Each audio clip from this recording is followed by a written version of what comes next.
He had already managed to pack and had set free all his frogs, insects and birds.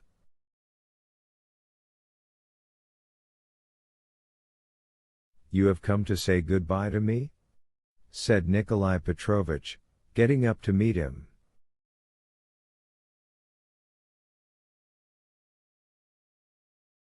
"Exactly. I understand and fully approve of you. My poor brother is of course to blame, but he has been punished for it. He told me that he made it impossible for you to act otherwise. I believe that you could not avoid this duel, which to some extent is explained by the almost constant antagonism of your different points of view." Nikolai Petrovich began to get rather mixed up in his words. "My brother is a man of the old school, hot-tempered and obstinate. Thank God that it has only ended in this way."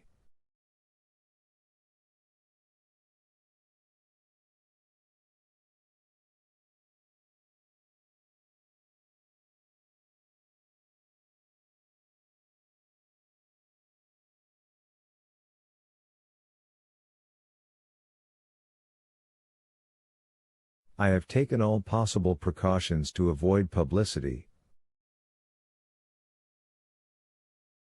I'll leave you my address, in case there's any fuss," said Bazarov casually.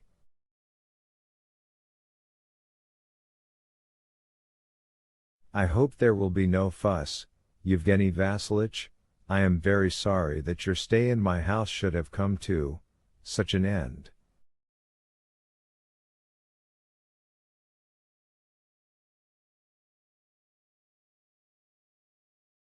It distresses me all the more on account of Arcades. I expect I shall see him," replied Bazarov, in whom every kind of explanation and pronouncement always aroused a feeling of impatience. "In case I don't, may I ask you to say goodbye to him for me and to accept the expression of my regret."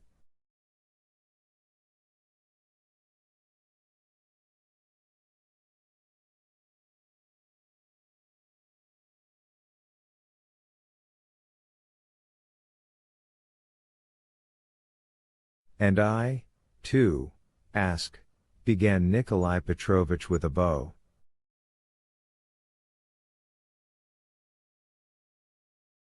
But Bazarov did not wait for him to finish his sentence and went out of the room.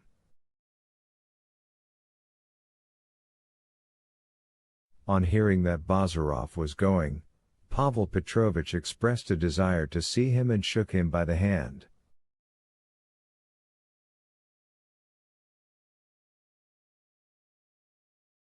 But even then Bazarov remained as cold as ice. He realized that Pavel Petrovich wanted to display magnanimity.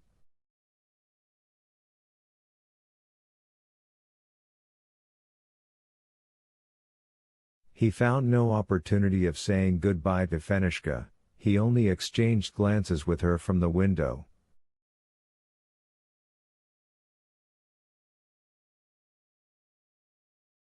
Her face struck him by its sad look. "She'll come to grief, probably," he said to himself, "though she may pull through somehow."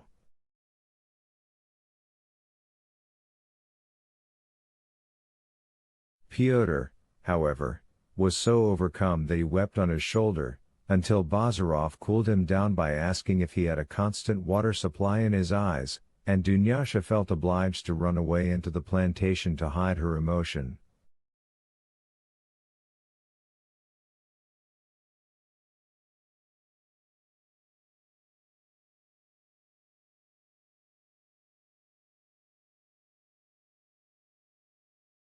The originator of all this distress climbed into a country cart, lit a cigar, and when, 3 miles further on at a bend in the road, he saw for the last time the Kiranov's farmstead and its new manor house standing together on the sky line, he merely spat and muttering,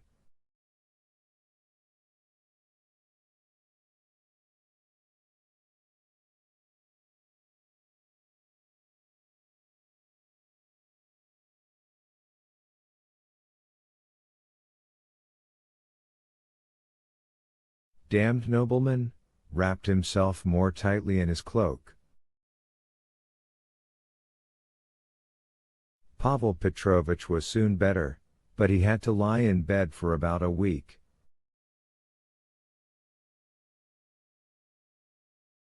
He bore his captivity, as he called it, fairly patiently, though he took great trouble over his toilet and had everything scented with eau de cologne.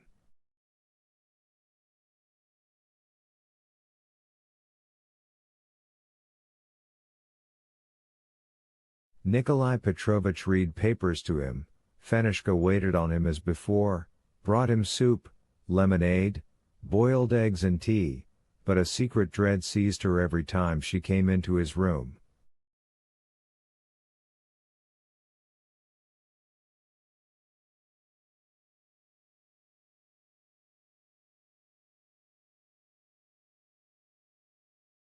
Pavel Petrovitch's unexpected action had alarmed everyone in the house, and her most of all. Prokofitch was the only person not troubled by it, and he discoursed on how gentlemen used to fight in his day only with real gentlemen, but such low scoundrels they would have ordered to be horsewhipped in the stables for their insolence.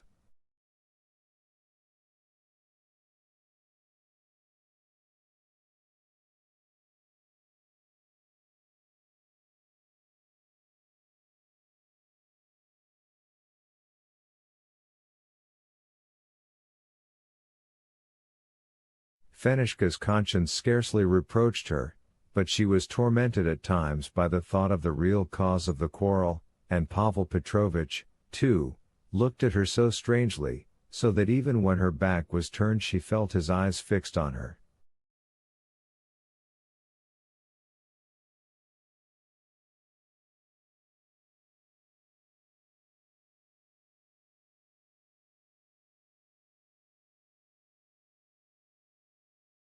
She grew thinner from constant inward agitation and, as it happened, became still more charming.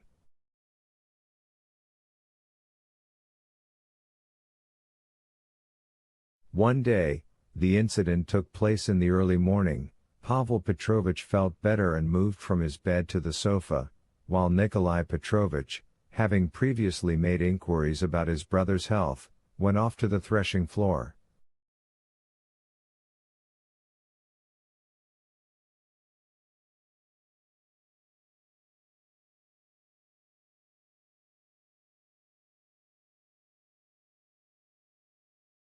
Fenishka brought him a cup of tea, and setting it down on a little table, was about to withdraw.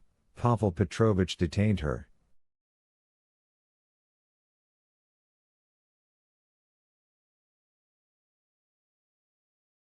"Where are you going in such a hurry, Fedosia Nikolaevna?"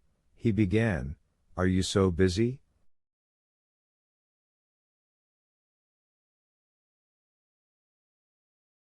"No, yes, I have to pour out tea." "Dunyasha will do that without you. Sit down for a little while with an invalid."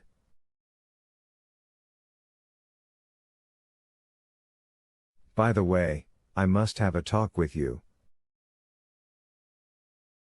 Fenishka sat down on the edge of an armchair without speaking.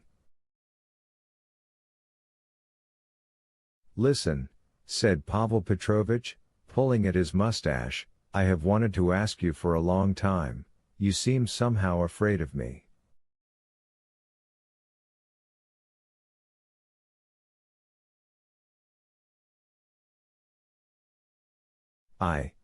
Yes, you. You never look me in the face, as if your conscience were not clear." Fenishka blushed but looked up at Pavel Petrovitch.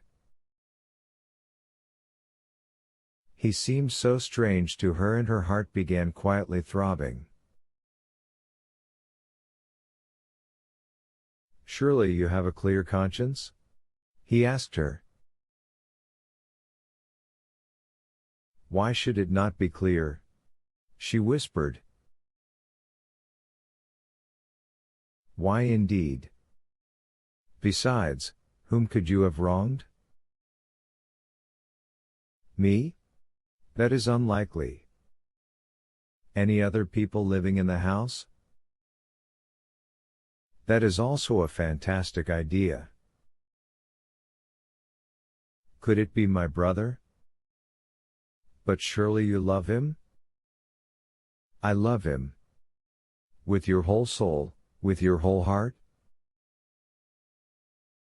I love Nikolai Petrovich with my whole heart. Truly? Look at me, Fenishka. He called her by that name for the first time.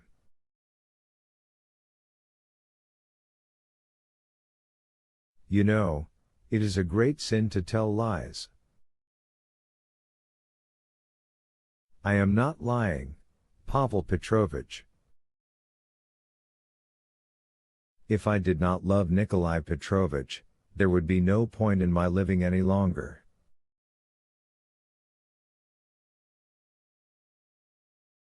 And you will never give him up for anyone else?